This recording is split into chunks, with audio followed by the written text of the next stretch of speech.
What up, ladies and gentlemen? Here with another awesome interview. Very excited about this one, right? So I'm here with Mr. Brian Cook, who, first of all, with SUMAC, which is insane. I was lucky enough to speak to Mr. Turner in summer, and that was so much fun. I loved it. And then kind of delving into Russian circles and me kind of exploring that genre of music, especially more now. Like I seeped in with like Paul Bearer, which is kind of that doomy kind of stuff, and then with ISIS going more into ISIS, and then High on Fire, and that whole entire genre of just like crazy, almost death-defying music. You know what I mean? And so I'm so excited that you were available for this. Thank you for your time. How you doing? I'm doing good. Thanks for having me. Oh yeah, I am pumped. And it's always fun talking to like journalists. I talked to Eugene from Oxbow maybe a month or two ago, and I don't know, it's so cool because I relate to you and you relate to me in that sense that we both have to, you know what I mean? Like that journalism thing. I first of all, I just want to say that's completely awesome. Oh, And thanks. I've loved reading some of your reviews for albums and pieces you've written and everything. I really love it. And I'd like to ask you, how do you keep your writing interesting and detail oriented, especially when you're writing about, albums and maybe things that are a little bit unconventional? Yeah, I think that's always a bit of a struggle to figure out how to keep things interesting. I usually just try to approach things from the perspective of what I personally look for in music writing and whatnot. And, I think a lot of times in our culture, people are heavily discouraged from writing about music in a very personal way, just because, we all operate under this assumption that anytime we write about the arts or music or culture, we're really talking about our opinion. And so they're just, you don't need to remind the reader or the viewer that, hey, this is just one person's perspective, it's sort of a given. But I still think we've sort of forgotten about that a lot of the time. And we've forgotten that music is this intensely personal thing. And so often, the context under which you hear something, the mood that you're in when you hear something for the first time, can really affect whether or not that music resonates with you. Um, there's music that I listen to all the time that I feel is very enjoyable, but isn't deeply resonant with me, but it serves as good soundtrack music for the background. And then there's music that I love and feel very deeply attached to that I only listen to on very rare occasions just because it's so immersive and, not suited for all occasions. So, I think a lot of that contextual stuff's really important when we write about music. And yeah, like I said, I think a lot of times people are discouraged from writing that way. I completely agree. Yeah, because it's so fun to sing your heart out to Britney Spears and all the pop radio and everything, especially when you're with friends. But sometimes you want something that I don't want to say emotionally draining because that has a negative connotation, but almost like draining in a good way. Like you have pressure and tension built up, and it's a lot of effort and work and putting work into an album like that. I would say an album like that would be The Healer, which is a Okay. very, you need to be in that mood. You need to Oh, be for sure. dialed in, but it is so intense, aggressive, and I think respondent. You know, you really get what you put into it, almost like some of those incredible rap lyricists of the 2000s, like Kendrick Lamar. It really is an incredible album, and I appreciate your outlook on how to write because that's definitely going to help me as an interviewer. Yeah, yeah, for sure. And I appreciate that people have responded as positively as they have to the healer because I I know all three of us, Nick, Aaron, and I are aware that it's a long album and it's might seem very impenetrable on the surface, but you know, a it's the kind of music that I would hope people approach it uh with a certain degree of focus and commitment to hearing it through. I don't think it's music like Britney Spears, like you had said, where it's immediately comes out of the gate trying to win you over and give you something that you can, just instantly latch onto. It's a very expressive record. And it really relies heavily on dissonance and contrasts between structure and chaos to kind of deliver a lot of the emotional content. And that's not something that I think a lot of people are used to hearing in music. So yeah, it can be a tough one. I know, but I mean, it opens up new worlds for me. And I think it's it's a stage in a music lover's life where you will find that niche, and it tends to be for a lot of people really long passages of incredible but tiring, in a sense, music. And for me, that was Swans, which Hmm. I just love Swans. I've been lucky enough to interview three of their members and a couple more when they come back to my city next year. And that opening the door for Sumac really helped me. And that build up, because in the healer, it happens, countless times, I think, where it's slowly but surely getting to this high point where it's like groovy and aggressive, like almost like a boxing fight. Because I was watching the Mike Tyson fight a couple days or 2 days Mhm. ago. Much more exciting than that, of course. But it's like you're getting punched from all these different directions, and it gets better and better, and you know moodier and fightier, and I love it. And so, but we were talking about being in an emotional state to listen to that kind of music. How did you Mhm. get in that mindset to write such a incredible but I'm sure taxing record? Yeah, I would say it is tricky, because Sumac songs really start off with Aaron really kind of presenting the whole song in sort of an outline.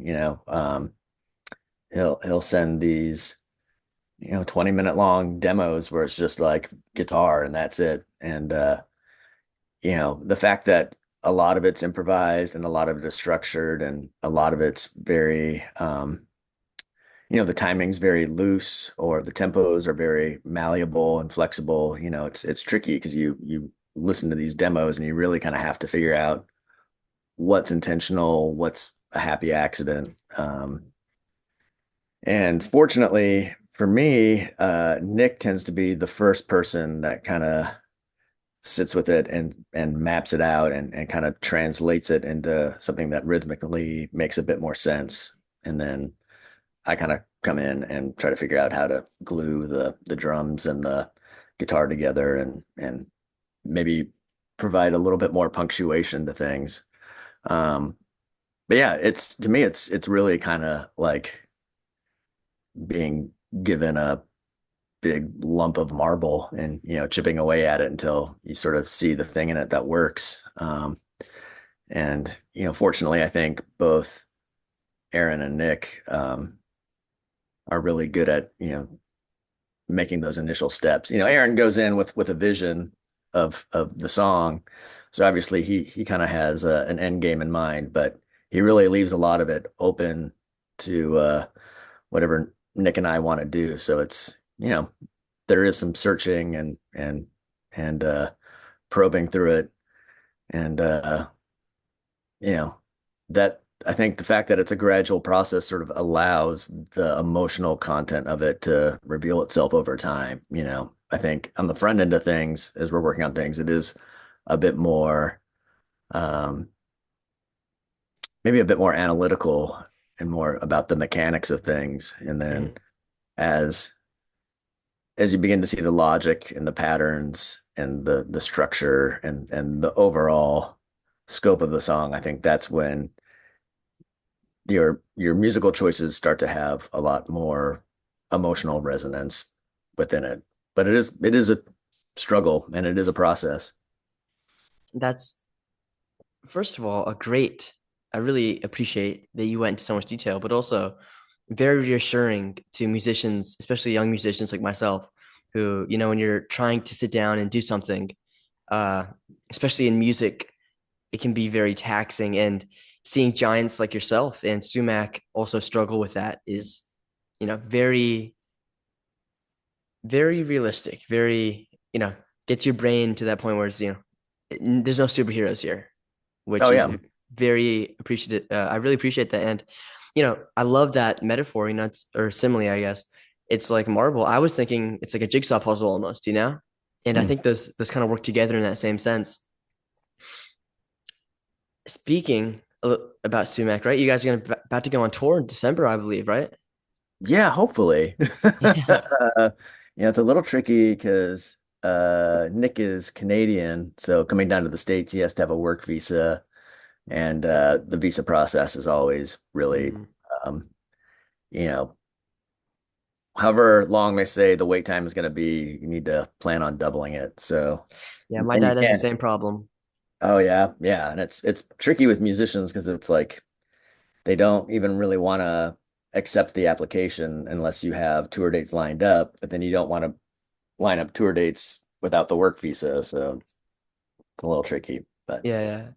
fingers Well, crossed. Yeah, we'll be out in December in the yeah, I southeast. hope it all goes, planned. I love that your first date is in Atlanta because that's exactly where I am. Oh, Except nice.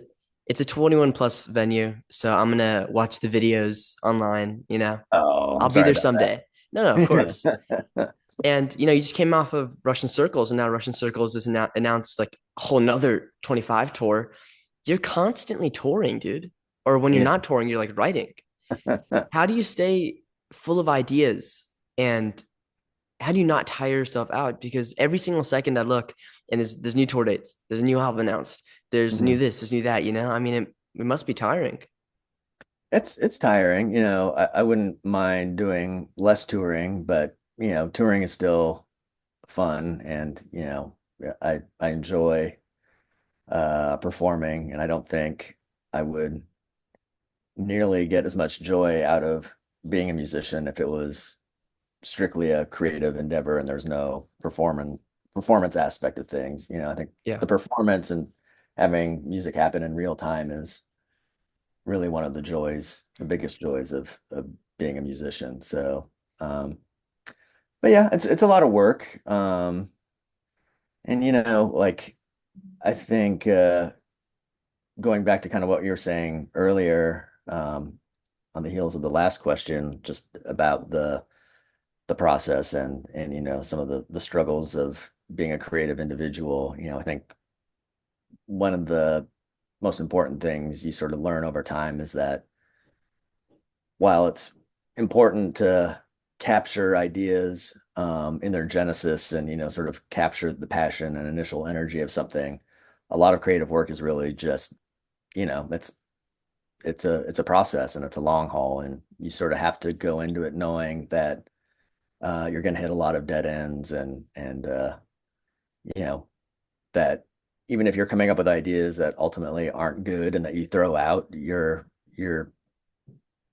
exercising the brain on some level and you're getting closer to the thing that will resonate with you. So I think being 47 and having been a musician for all this time, the creative aspect of being a musician used to feel really daunting, like it was something that could slip away, like you could lose your muse or lose your passion or just start making subpar art. But I think as I've gotten older, I'm a lot more, I don't know, confident in the process. And I feel, juggling a lot of projects like writing and music and things like that can seem overwhelming, but you just have to learn to carve out time for each aspect of it and be prepared to, yeah, hit some dead ends every now and then. Yeah, yeah, because scheduling's the worst. I am terrible with scheduling sometimes just because of school and that sometimes interferes with my interviewing time, which really does suck. And then yeah, I don't even know how to go off of that, I guess. Again, Well, I like I think said, I'm so glad that you are so down to earth about this and like realistic about it. And honestly, I'm glad you are touring. Maybe a break would be, great for you. but it is so beautiful that you get to like come to my city and to so many people's cities and bless us with kind of like an out of daily life, out of these dumb tests, out of your Yeah. car breaking down, out of the struggles. And that is so like rewarding. It really is. So I do want to thank you for that. Oh, well, right back at you. I think it's always nice to hear something like that because, I think you know, uh, as you grow up and you get older and you see more and more friends kind of settling into careers and important jobs and whatnot, it's very easy to be like, oh, am I like a contributing member of society, and is there value in what we do? And more and more what I find is you know everyone is universally asking those questions about themselves and about their lives, and even people I know that have very important jobs are still like, am I making a difference? Is this really actually meaningful? Is this the right path? And so I think having that realization is important. Like we're all just figuring things out. The world is kind of stupid sometimes, no matter what you're doing. So, as long as you're putting positive things out there, I think you should be able to go to sleep at night feeling okay about yourself. I mean, hopefully so, especially with what you've been doing and that human drive to do better and to achieve more and to kind of doubt can be detrimental at times, especially to artists and people that have to think, what the public thinks of themselves or Mm, of, yeah. But it really is almost a drive and then pushes you to do better. Like I do rowing, and when your coach is watching you, you do better. You pull harder, you go faster. It just happens. And yep. so those effects are really helpful. And thank you for bringing up the fact that, as you get older, that scariness of maybe creating less meaningful music, because you guys had like done the complete opposite of that, I think. With first, like with everything you've done, it's gotten progress. It's like fine wine. It's gotten progressively better. And this generation, I think, of musicians are aging better and better and better. Like Swans is a great example because every album seems to be better than the last. Russian Circles, Sumac. I mean, it's like new highs, and it's crazy that you're finding, last album is like, what? No, you can't get better than this, right? And then you somehow achieve that. You go beyond that, which Yeah. is crazy. It's crazy, that's like Well, humanly possible. I really appreciate that. Yeah, I think it's interesting with rock music, um, just to you know put a very general term on it, but Mhm. rock music, I think it was initially such a youth driven thing, Oh and yeah. youth centric thing that I think within the first couple decades of rock music, it felt like all the old guys were kind of irrelevant and just sort of like chasing their youth. And I feel like now rock music is just such a like multi-generational thing that uh I think older musicians like myself are in a good place where we can continue to find new sources of inspiration and new ways of doing things that keep it feeling fresh and invigorated. Whereas you know I think if you look back at the 80s, so many classic rock bands hit the 80s and then they just got really bad. Yeah. Like you had to look at the young artists who were coming up in the 80s for the music that was interesting, because all the giants just started to, I don't know, suck and lose their way. But I don't know, maybe people my age just benefit from having seen that pattern where you know we're working harder to make sure we age gracefully or something. I don't know. Well, I mean, whatever it is, it's working. And with those, I think what the downfall of those groups that are so important to music was really just like that hyper commercialization and like everything kind of becoming a cash grab with Mm, excessive merch and everything. And now it's weird because some bands and some artists are, of course, if you're like a mega popular artist, that's kind of what you have to do. But it's really nice seeing bands that kind of stray away from that and can stand on their own, which I'm sure is like financially hard, Like I can imagine so many of the amazing artists I interview have other jobs and have Mhm. other ways of supporting themselves. Um, but if that's the trade-off, not that I don't think Sumac would ever be an arena band, which is kind of a good thing, honestly. I don't think that'd really work in an arena. But, No. if that were to happen, I don't think you guys would even approach that, because it's kind of just, Yeah, it's interesting as you say all this because I was thinking about how I saw Metallica on their recent tour. oh, how was it? It's great actually, I'm not an obsessive Metallica person. I love the Cliff Burton years and I like And Justice for All, but like I'm not someone that follows their career, really past that point. Mhm. But it was sort of interesting watching them because they played a lot of the early material and it was great because it's, the material that I love. And then they started playing some stuff from the Black album onwards. And even though that stuff isn't stuff that I listen to on my own time, I could appreciate it live just because they're in this huge arena setting and those songs actually sounded better in the arena setting than like the Ride the Lightning era stuff. And it's kind of like, oh, well, I mean, these guys, you know, they kind of ascended and they got bigger and bigger. And, those early records were written when they were a band playing rock clubs. And, if you were watching it, you were just feeding off that raw energy. But as you get into these bigger and bigger venues, you start to lose some of the control of the acoustics and a lot of the Yeah. nuance in that sort of, thrash metal playing kind of get lost. And so Metallica in some ways were kind of smart.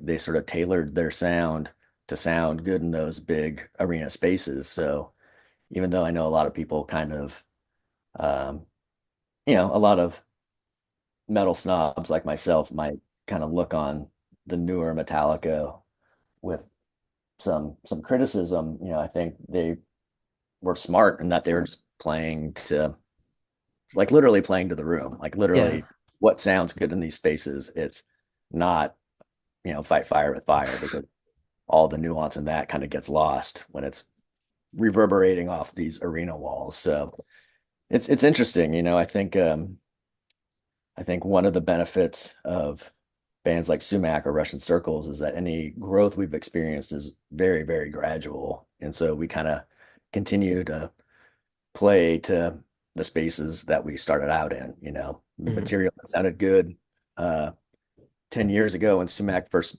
started touring still sounds good in the clubs that we play now. So Oh yeah. And Metallica, I've always, if you ask any of my friends, they'll always say that for the longest time I'd always kind of get annoyed at the fact that Metallica hasn't played Atlanta in literally like 7 years. huh. They have just strayed away from Atlanta and they're finally playing in June. And I'm gonna, it's like, do I want to pay $200 for tickets? No. So I'm gonna see if I can like slither my way in through an Yeah. interview, maybe not with Metallica. Maybe I was thinking Suicidal Tendencies because I really love their music and their opening. Yeah. And Pantera is a little bit, I don't know if I can, with Phil and whatever he did, I don't know if I can really Sure. ethically, you know what I mean? And Yeah. Yeah. then Metallica, he was funny. I think I emailed their manager, just with my like prompt saying, would something be possible? And he said, no, and then punctuation, that's it. Like literally Oh, one word, which is it's pretty funny to wow. me. Like I Wow. I let out a laugh. Same for Dead and Company. Even Huh. that was like completely out of reach, but I still sent the email and he said no, just like one word, which I thought was pretty funny. Yeah, well, I wouldn't feel too discouraged by that because No. my understanding of the Metallica guys, I've never interacted with any of them, but everyone I know that's worked with them in any capacity is like, they're big celebrities, but they haven't forgotten, you know, where they come from, and they Mhm. tend to have a pretty good rapport with fans and people that are cutting their teeth in the underground. So I'd stick with it. I totally get not wanting to pay $200 on a ticket. That's a little steep, but I did enjoy the show. I enjoyed the show a lot more than I thought I was going to. So it Nice. Yeah, is that definitely. it's a fun one. Yeah, because I'm trying to shape out my like schedule for next year, at least for the first half. And I know that I want to see the Hard Quartet, which is Pavement's Stephen Malcolmus, and then some other indie rock legends. So I Hmm. know I'm gonna see them, which is not like a crazy show or anything. St. Vincent is playing Atlanta on a Friday night, so I think I'm gonna go try Nice. to interview her. Um, Viagra Boys? Yeah. Hmm. Yeah, so they were one of he was like Sebastian. I was trying to get him on the show for so long, and I finally got him on in July. And he said that they'll be touring in summer, like the US. So I want to see if I can catch them and then Swans. And I think that's kind of rounds out like a really good concert year, Yeah. like Yeah. hitting a It's a little pretty bit of stacked. everything. That's pretty stacked. Oh yeah. I mean, this year was crazy. You know, this is my first year of like actually doing interviewing. And like my first guest list show ever was Swans, and then Dinosaur Jr., and then Mastodon, Lamb of God. Um, and then OCs, which that was so much fun. And then Yeah. King Nice. Gizzard tomorrow or the day after tomorrow, which is Yeah. super exciting. That's killer. Man, That, I'm that's so that's a pumped. pretty. I mean, getting to talk to those people is pretty awesome too. So Oh, it's crazy, makes you me know? proud. Yeah, I appreciate it. It's crazy. And it really is all thanks to all the incredible support. I think I forgot who I was talking to. Your manager, he works at Rough Trade. I forgot his name. He's super cool. He's a great dude. Um, and then their publicist is also incredible. What's it? Another Side, awesome Mhm. people. Crazy lineup, first of all. And actually, speaking of that lineup, have you seen the new Blood Incantation album? I have not actually seen a physical copy of it yet. No, I meant like like The listen to album it. art? Yeah, yeah. Oh yeah, I've listened to it many times. Yeah, Dude, that's it's good. so good, isn't it? Yeah, It is I'm like a big fan. impressive. Yeah, it's I was blown away. And the album art looks sick. Like Hmm. Sumac has that certain vibe, and I think Blood Incantation hits that their vibe perfectly with like the aliens and the pyramids.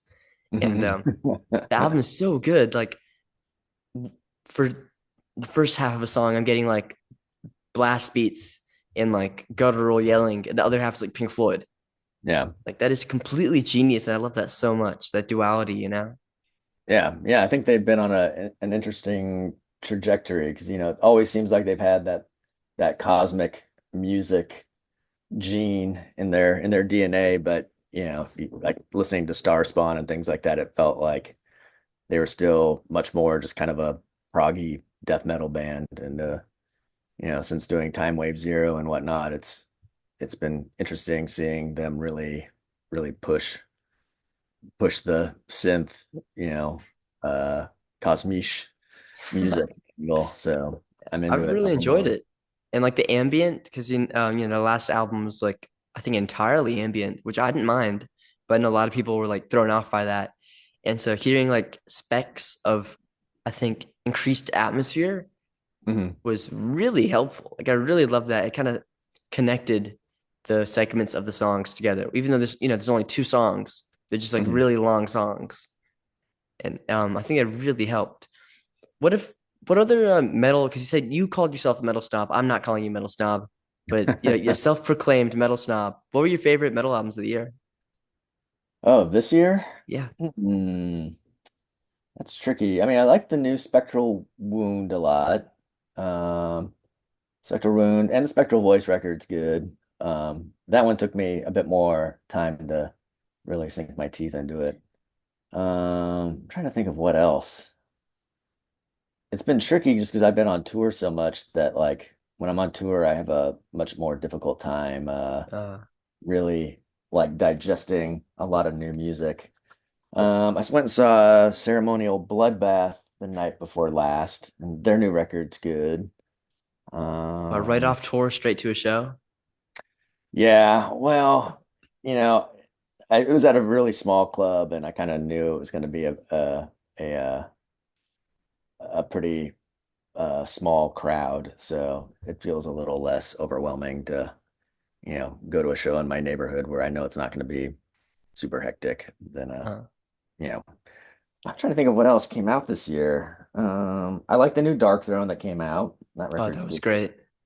Um, I don't know. I'm literally sitting next to my record collection right now. Did you hear the new High on Fire? Yeah, yeah, it's good. It's not really metal, but I haven't listened to the whole thing yet. I I'm sort of bad with that one, right? I listened to the first song, I was like, oh yeah, it sounds like High on Fire. It's obvious that Jeff's incorporating some more of his sort of like a Turkish folk music interests on it, which I think is uh, cool. But I haven't gotten too far into that one. yeah. Hold on, let me see. I'm gonna go take a look here. What else is good? Oh, there's a new Concrete Winds. That's good. New Black Hearse. That's good. Uh, no. I also feel like I'm one of those people that is always like 12 months behind on whatever is cool. I sort of wait to see what people are still talking about after Mhm. Whatever's hip. initial. Yeah, yeah. But Yeah, but those are some great picks for sure. yeah, thanks. It's I think it's been a very fun year for more experimental stuff with Juju having a awesome release and then Mount Erie, kind of those more maybe not metal, but just kind of weirdo music, Mhm. in a good way. And then I'm hoping next year is going to be like insane for kind of that more niche metal. Like my Mhm. fingers crossed every month we're gonna have a great album. That's what Yeah. I'm praying for because that's what I need. Yeah. And then so you guys are gonna be in Atlanta for the first date of the SUMAC tour, hopefully, if everything Mhm. goes well. And then with Russian Circles doing like a West Coast tour in 25. Are you at liberty to say that you will have like an East Coast leg, perhaps? I think so. Yeah, I think both Sumac and Russian Circles will wind up out east next year. Just neither band has locked anything in quite yet, so Uh-huh. it's still a little up in the air. But See, because I think that Russian Circles is probably a little bit bigger than Sumac in terms of venue size. mhm, And those venues tend to be like, they don't really care about ages, yeah, which would be sick to actually be able to, and Russian Circles, especially like you guys' lighting director is on fire. I don't know who that is, but like that is a highlight of the live shows. It's crazy. yeah, yeah. We imported this guy John Michael from Switzerland, who Switzerland, ooh. fortunately he has dual citizenship because he has an American mom, Uh, so we have to deal with the work visa issue with him. But yeah, he he works out of a few venues in Western Switzerland, in the French speaking part, and yeah, I'm not even sure how we crossed paths, but um, he's kind of become indispensable in terms of our live show because for sure. yeah, we like creating a good a good immersive experience with plenty of ambiance, so that certainly helps. Oh yeah. And I'm one of those concert goers where it either has to be like really immersive and Mhm. great. Like the top tier lighting experience I've ever had is Queens of the Stone Age. Like that Mm, was so good. I had to see him twice, nice. at a high cost to me, but like that Yeah. lighting, it's like a literal pyramid and it's insane. So it has to be crazy and almost just immersive to to each band their own like that. Or I love really shitty lighting sometimes. Like with Yeah. Swans, it was Yeah. these bright red lights that are so hot.